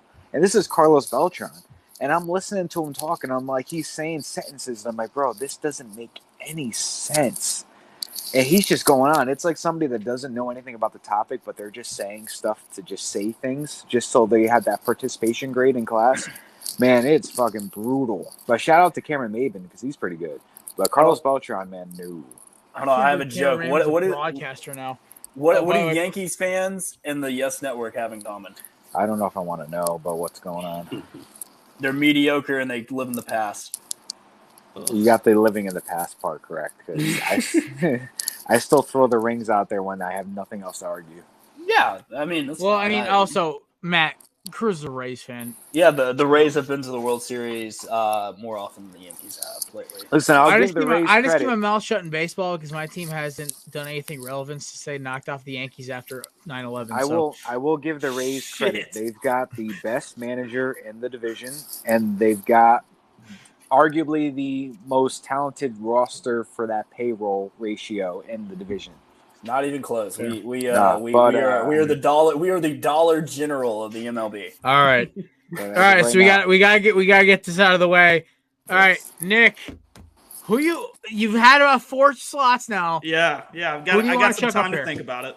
All righty. Yeah, we talked about it a little bit before, but I'm putting Jimbo up on the dartboard, man. All right. Fuck that guy. I mean, okay, let's start from the very beginning. We talked about his time at Florida State. He had one good year with Jameis, all those guys. I think he had 11 guys on that team get drafted. 12.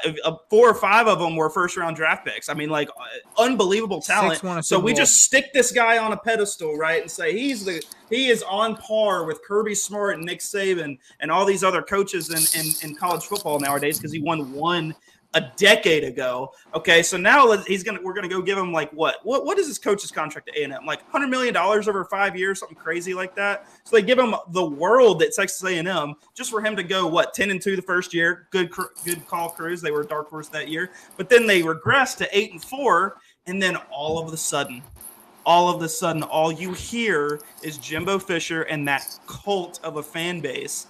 All you hear is how A&M beat Alabama. A&M beat Alabama with a walk-on quarterback. Yeah, that was the worst. That was the worst college football game I've seen Alabama play in probably 5 years of watching them. And I will follow them very, very closely, right? So you caught them on a 1 in a million day. Congratulations to you. Congratulations to you. Jimbo Fisher is such a fucking clown to go after the GOAT Nick Saban, the guy that literally probably gave him his career.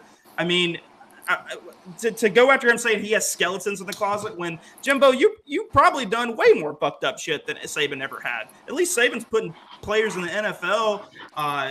Jimbo, you're taking 5-star guys and then go undrafted.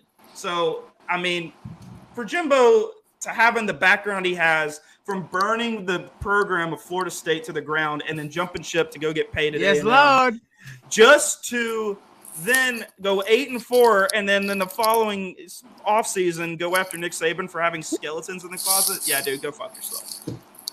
Nick, I love you, buddy. Boom. All right, Grayson, who you got? Yeah, kind of keeping things in the world of coaches and college football. This week, I want to put Idaho State assistant football coach Devontae Neal in the center of the dartboard. For those of you who are unaware, Neal has been charged with first-degree murder. Jesus. In a drive-by shooting. Yo, he went nuclear. What are your players for supposed this to one. do? Oh my God! Yeah. Okay. Yeah, as a coach, you're supposed to be a mentor. Kind of, it's a full package deal. You can't, it's not just X's and O's. So if you're leading a group of young men, gotta make the right decisions out there in the real world too. So. Wait, the coach was in the drive-by shooting? Yeah. He committed the drive-by shooting.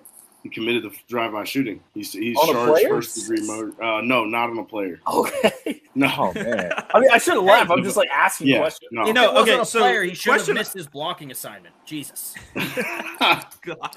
Wow. Once again, so about that though, he was charged with it, or he was convicted of first-degree murder. Holy fuck! As far as I know, he's charged of it. Not sure if he's convicted yet, but gotcha. I know that the news popped up today. Yeah. Yeah. Grayson shocking the room again. Yeah, Grayson's quiet for half the show, and then when he gets on, just drops a fucking nuke and just mic drop, and then leaves. Yeah, it's perfect because it's it's shock value because you got guys like me and Samir who just rip off takes that make you question your life anyway. All right.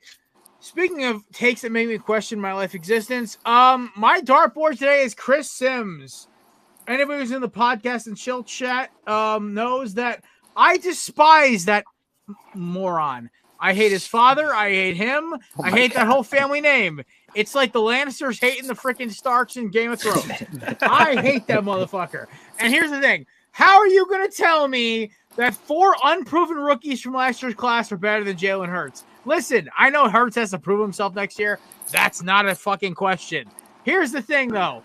Justin Fields spent his entire year running for his life. Trevor Lawrence had almost as many interceptions as he did touchdowns with a decent receiving core. But, Urban Meyer with his finger up bums kind of takes the distraction away.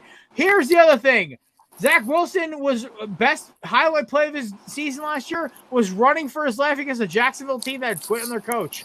And the best part about all this is that his list was almost as infuriating as Orlowski's. But I actually liked Orlowski's better, which is scary. Chris Sims should just shut his mouth about quarterback comparisons. He's great about draft evaluations. He predicted that Chase Claypool was going to have a great rookie year. He was right. But the problem is, Chris Sims, why am I going to take advice from a guy who John Gruden said was going to be the future of football at one point? This guy drafted you high out of Texas, and you were nothing but a bench warmer. And here's the problem. You're annoying as fuck on Sunday Night Football. That's a problem. What cracks me up about Chris Sims is that, unfortunately, because of his name, his takes mean substance. But I have never seen a take of his where I'm like, he's a smart guy. The problem is, listen, I love Jalen Hurts. I know all you boys love Jalen. All you Alabama boys love Jalen for what he gave to your college. Listen, I'm not going to act like he's not a perfect quarterback here. He's not. No. He's got to work on some shit. I also have, I have optimism because that man's got a work ethic like a psychopath. He actually might be a good passer this year. That is also true. And also, having A.J. Brown, Devontae Smith, and Dallas Goedert, it's not a bad receiving core to throw to. I will say this, though, as I go. Chris Sims, you ranked him at 40 last year. 40. I think you ranked 10 backups, 8 backups ahead of him. So, you know what? Chris Sims should just lose all validity as a sports analyst for talking quarterbacks. To be fair, he ranked Jameis Winston 26th in the league. 26. I would put Jameis at probably 20 or 18. I would take him top 15. I would say only 18. Cruz just proved to me he can keep the interceptions down another year. He did last year. He did last year. I know, but okay, here's the thing. I understand. Listen. Let me finish. All I'm saying is, just do it for a second straight year, and I'll put James top 15, no question. I'll put him above Dak. I'll put him above Carr. He's got the talent to do it. Why not? Can I give a very hot take right now? I think with the addition of Jarvis Landry, Chris Olave, and Michael Thomas coming back, and I know the whole speculation thing about Jameis limping, I can confirm that it is not a real injury. Jameis is just getting used to walking without a hitch. Yeah. So it is not anything serious. I confirmed that today. Jameis Winston will throw for 5,000 yards in 2022. I'll give you a 4 or 5. Take. I'll give you 4 or 5. I will happily give you 4 or 5 on that. Throwing for 5K. 5K in 17 games. All right. Before we sign off tonight, because nobody cares, because Sac City sucks as a podcast. They don't have this slot anymore. Kevin knows why I'm happy about that. I'm a little bitter. Here's the deal. Boys, before we go, we'll go around the table before we sign off and give where you can find everybody. Do you think Jameis Winston will throw over 4.5 to 5,000? We'll start off with Mr. Ordazzo. Matt, Jameis Winston, what do you think? Go. Jameis Winston plays an entire season of healthy football. I say throws over 4,500 passing yards. Alrighty. All right, Grayson, Jameis Winston, 4.5, 5,000. What you thinking here? I agree. I think a healthy Jameis, which I truly don't trust for a full season of healthy Jameis and Jameis football. So I think maybe barely over 45. All righty. Kevin. A healthy Jameis for 17 games with that receiving core, 500. Easy. Or 5,000. My apologies. Easy. All right. There you go. All right, Perk, you're up last. Yeah, I think 17 games of a healthy Jameis is almost going to be more impressive than throwing for 5,000 yards just because I just don't see it happening. But in this scenario, if it's 17 games of perfect healthy, it's going to be tough. I would say it's that 4,500 to 5,000. And, just a quick shout out to the Oxcord Pod. Cruz, I'll make a bet with you really quick. Crab leg tattoos if he throws over 5,000. Yo! No. Listen to crab leg tattoos if he throws over 5,000 and he breaks Drew Brees' single season touchdown record. Which is what? Fuck, I'll get a crab leg tattoo at that point. Yeah. The thing is, Jared, the crab leg tattoo is the dumbest bet ever because you don't win anything. You only lose. Nick, you don't win anything if you're right. I have a fucking shark coming out of an island on my forearm, okay? I love tattoos. I'll put it on my thigh and forget about it, okay? Yeah, so crab leg tattoos if Jameis Winston throws for over I 5,000 saw a yards. man literally tattoo Scrat reaching for his nuts on his thigh this week. So we're all good here. So, all right. That being said, we appreciate y'all stopping by for the 100th episode of the Corner Booth podcast. We appreciate y'all coming through. We will probably do a show next week. Also, be on the lookout. Your boy over here is hosting a craft brew super show. As in, we're talking all craft beer, all that stupid shit. Special guests from Scoreboard Addicts, Craft Brew Sports, What's in the Pint, and No Credits Required. It's gonna be a fun time. I'm hosting. I'll wear a jacket for this shit. So, also, by the way, shout out to my cousin Nicole and her husband Mike. Reception is Saturday. They got married back in January, but official wedding blessing was last Friday, so it's all a good, nice deal for the Clem family. All right. Where can we find these two handsome devils, Nick and Cruz? You can find them at the Oxcord Pod on Twitter, Instagram, and everything else, right? TikTok, yeah. On TikTok too, now. yeah. Yeah. Breaking grounds. Huge shout out. Congratulations on 100 episodes. Proud of you. Thank you. Thank you for giving me my podcast debut. Make sure you guys also follow Boot Crew Media and Barstool Nola. That's good. You know what's crazy, Cruz? I think you were on for our 200th episode of our regular podcast too. Probably was. Which is crazy to think about. We've probably done about 330 episodes of the Corner Booth and Corner Booth pregame combined, which is absolutely insane. You can find this handsome devil with the sun hat at Belly Up Kev and at Quad Tailgate. Kev, I know you got previews coming up. Everything looking good in the hood? In July. Ooh. ACC preview featuring your boy. Gee, I wonder who you're going to take. No, I also just have to yell at Kieran in for about 20 minutes. That's the kind of tradition at this point. I have to yell. His co-host last year told me Sam Howell was going to be a Heisman candidate, and I yelled at him. I said the same thing last year. I yelled at you too, because I told you why he wasn't going to be. I said the same thing last year, and I regret it 1,000%. I was 100% wrong. When they lost their 3 games in a row, I was doing some bullshit dance, and then we fucking lost them. I will say this: my Sam Howell prediction was still better than anyone who took Spencer Rattler. Yeah, which I was the guy that took Spencer Rattler, and that sucked ass. All right. We'll talk about it next time I come on the Oxcord podcast. I have a hot take about Spencer Rattler as a quarterback. I think he's going to be good at South Carolina. I'm not going to lie. I think he's going to be good. He's the 7th best team in the I SEC? legitimately believe. Yeah, I do. I believe. Do you have them winning the East though? No.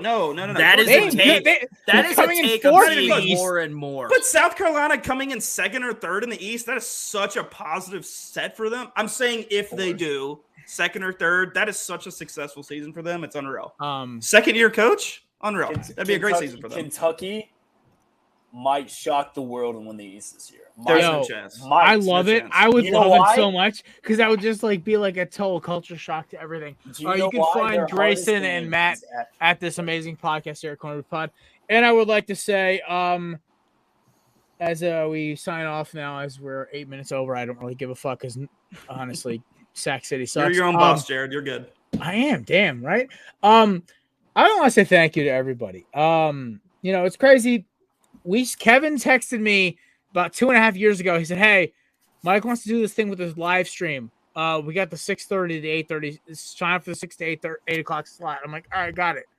And so it originally started as me and Kevin doing 6:30 to 7, and then me and Kevin overlapping the show after us, and then the show after that, and then it turned into a whole thing. We've had some great guests. Shout out to Cruz and Nick, and shout out to my boy Frankie. He's going to come on in a couple weeks as well. Shout out to Grayson and Matt, the newbies. Samir for hanging in for some of the best moments. And for coming back after I thought he was done. JD, Mark, even though you suck. Jesus. Big boss Mike and Blaine for not firing me 1,000 times, but you should have. Shannon for putting up with Kevin's Leonard Skinner rant, Mike and the boys over at Craft Brew and McCarthy for always being quick guests when I needed one. Love y'all so much. We appreciate you coming on. Forgot 2 people, by the way. Who did I forget? Chris Savannah. Sims. Oh, yes, and Savannah. She never actually did a live stream though. Yes, I'm pretty sure she did. Nope, never did. Okay, well, still. And then also, the Super Bowl episode, the person who stayed up until like 2 a.m. Yes, her time. Kate, we love you. I really hope that one day you give Kevin a shot. He's a great quality guy, despite his choices in certain eyewear and overall other things. demeanor, style choices, drinking choices, girls that go after choices. Yeah, they're all terrible. I was gonna give you a check mark in all those. I approve of those. Kev, you look like my drug dealer. All right. I started a new job. You look like a white guy that got lost in Cuba. Oh man, you look like you watched Blow one too many times. Yeah, he looks like he watched Narcos Mexico one too many times. All right, ladies and gentlemen, that's the Corner of the Pod. Shout out to our sponsor, Canada Dips. Type in Belly Up 20 for 20% off. I just bought their new Hiracha. Sorry, can't pronounce it right. Horchata. Shut up, Matt. Just saying. It tastes like red velvet cupcakes. Like, that is gas. Okay, I love it. I just ordered like 15 tins today. They all came in the mail. I live off this shit. My boss lives off this shit. All my boys are buying them. Belly Up 20% off. It is the best alternative as a guy like me who used to dip all the time, chew, fucking cope, everything under the plant. I tried those Zen things; those are fucking nasty. I don't get why some of y'all still do those shits. But listen, you can't beat it. Canada Dips 20% off. Promo code BELLYUP20. Y'all aren't gonna regret it, I'm telling you right now. But appreciate Kevin, Cruz, and Nick for stopping by. I love y'all dearly. Thank you all so much for showing in for the 100th episode of the Corner Booth Pod. We went 10 minutes over as only possible. Boys, we appreciate you coming through, and we'll catch y'all next week, man. Show Tuesday. Peace.